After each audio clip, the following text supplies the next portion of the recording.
Hey folks, welcome back. So this is actually answering another email, and one of my followers reached out and had spent a lot of time building a plane and crashed it, and asked me if I could give him some insight on why it crashed. And we started sharing some emails, and it started to make me think of 4 or 5 other emails I've got where people have crashed and kind of asked me what I thought went on. Probably 3 out of the 5 where they just got too slow and stalled it. But I want to I did a whole video on crashing a long time ago, so I'm kind of calling this crashing 2.0. But I kind of want people to kind of think about all the consequences and some of the decisions we make, okay? So I know that I started this out kind of wonky, but if you're new to my channel and you don't know who I am at all, I am obsessed with giant scale airplanes that I design and build myself. And not saying I don't have my ARPs, because I've got a Flex Innovation Cessna 170 that I absolutely love right now. I've got a Avante ducted fan, EDF, but my true passion is designing and building giant scale airplanes, and I've been doing it a long time. Started flying RC in the 80s. So I've learned a thing or two, and all I do on this channel is share my experiences. I don't like to speculate. I don't like to guess. I just try to share what I've learned, okay? And I've had some great success. Before I get too far into this, I want to talk about my awesome sponsor, RTL Fasteners. If you need bolts, nuts, servo screws, blind nuts, the neat little washers that have rubber backing on them, they have them. So go to their website. If you buy more than $50 of their awesome product and you use code DA30, you will get 30% off your order. Okay, so now let's dive into this for a minute. So this is my MSL2, and I have a Futaba S-Bus system in it. I have a Futaba radio. I have all Futaba servos.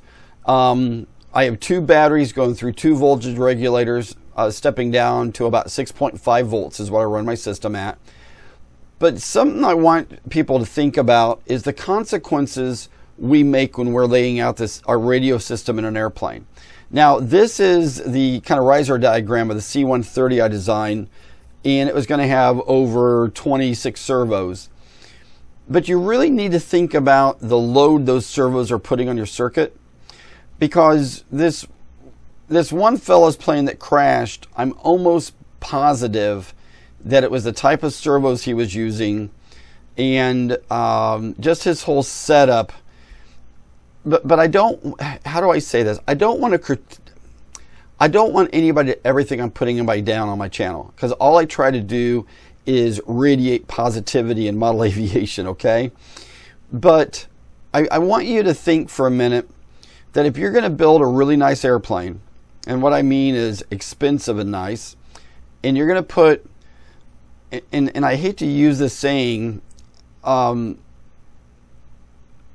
economic servos or really inexpensive servos, and I'm talking $3 servos in the plane. It's not just the servo will strip out. It's possible the servo could short out, or it could kill your electrical system to your transmitter, to your receiver. So what I'm trying to say here, and I'm stumbling around, I'm going to be really transparent in this video. I'm very uncomfortable talking about people's radio setups. Okay, I only know how I set up my airplane, and I try to set up my airplanes that they are bulletproof. I know all these people that normally crash turning base to final, and they blame their radio. And 90% of the time it's not their radio, they got too slow in the turn, and the plane fell out of the sky. But I am so meticulous on my radio system, because to me the radio system is the most important part of your airplane. Sure, your wings are needed and your tail's needed, but let's say you have an airframe. The next most important thing is your radio.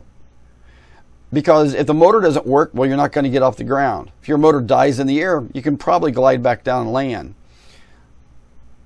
But I see so many people, and I'm not putting anybody down if you can't afford expensive servos. I saved for a long time for my hobby, and I've sold other airplanes to afford my hobby, and some of my servos are over $200.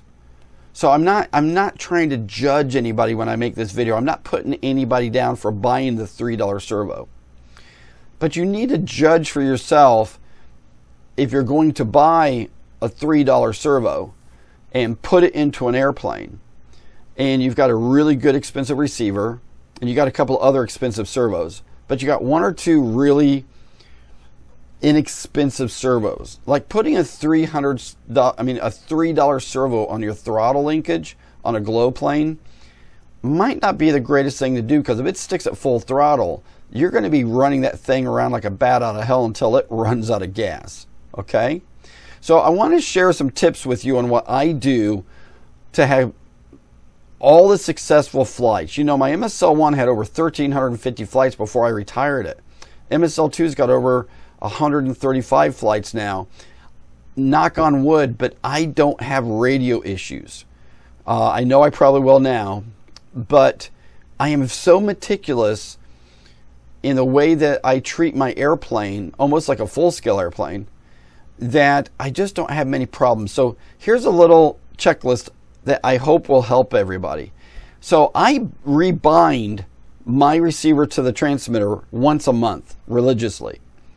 The reason I do that is I have telemetry on my radio, and it tells me my airspeed and altitude and my voltage and all of that. But on my radio, it also shows me the voltage of my receiver batteries. And sometimes that is not on. But I can hear my telemetry. So I'm like, well, what's going on here?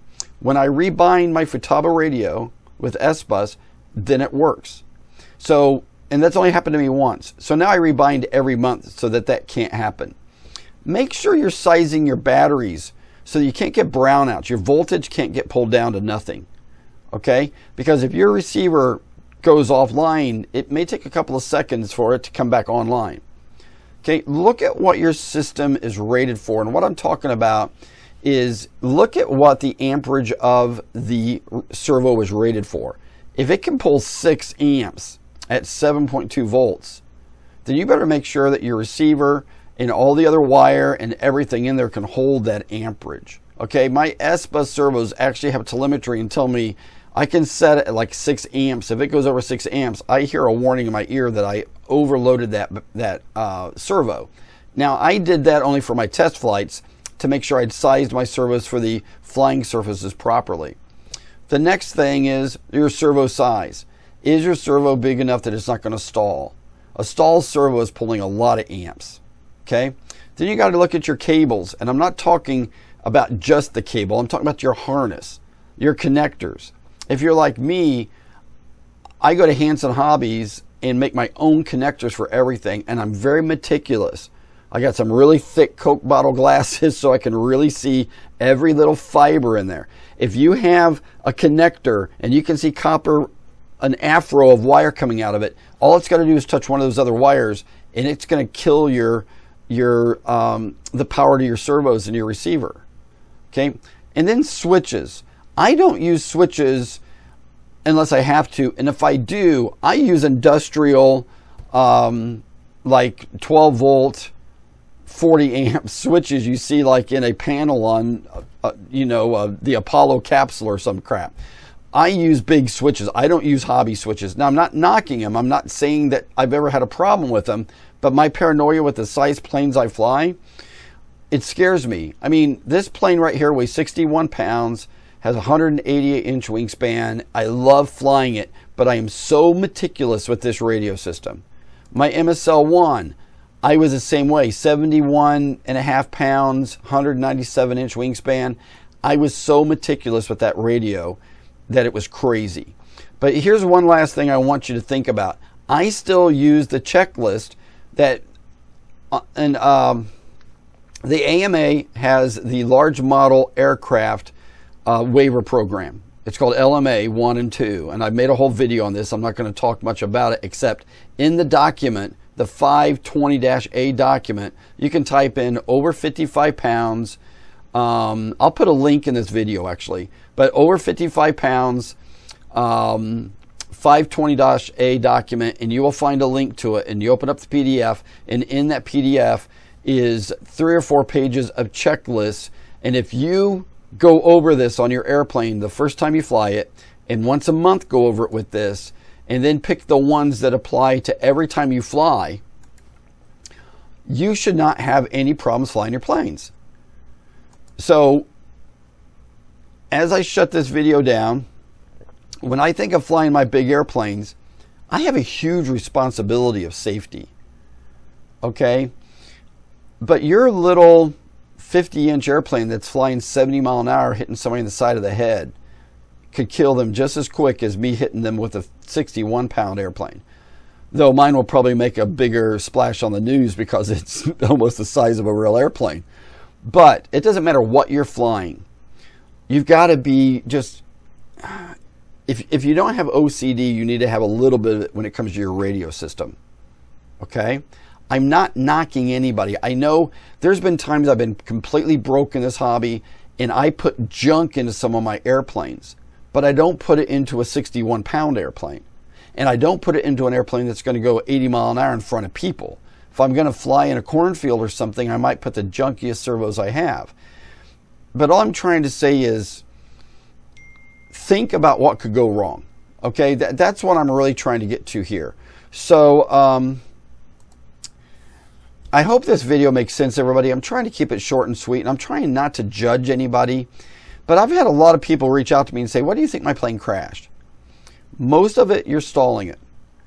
But the last couple I've got, I really do believe it was an issue with the way the radio was set up. And $3 servos are probably great for a $20 airplane.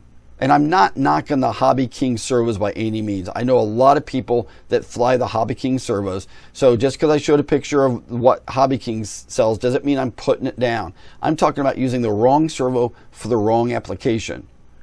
Okay? Keep in mind, any servo stalled is putting a massive load. So I'm not saying they're junk servos and they blow up and break. But if you stall that servo, or you're treating that servo really bad, you can cause it to do wonky things it's not designed to do. Okay? So I hope this video makes sense to everybody. And I hope it resonates with people when they start to think about setting up their airplane. Because if you build the greatest airplane, put the greatest motor and the greatest everything in it, and then you put garbage servos in it, and I shouldn't say garbage servos. You put servos that are totally undersized for the job, you're going to have problems. And I'm trying to be as positive as I can here. I mean, you can't take a 15-pound airplane and say you're going to save 50 grams of weight and put really small servos in an airplane and then be surprised when you find out that you overloaded the servos. Okay? I'm a freak about building light airplanes, but I've never ever saved an ounce in an airplane by going to a lighter servo. I save it in balsa wood, carbon fiber, all kinds of different things. And somebody is just texting the crap out of me right now. So, but yeah, that's it, everybody. As you always know, I end these videos saying, take the youth flying. If they're 6 years old, 6 years age and up, embrace them, love them, take them flying. We got to love quads, drones, FPV. We're all pilots. We got to all get along. And thanks for watching my video, everybody. Stay safe, be cool, and rock on. See you next time. Bye.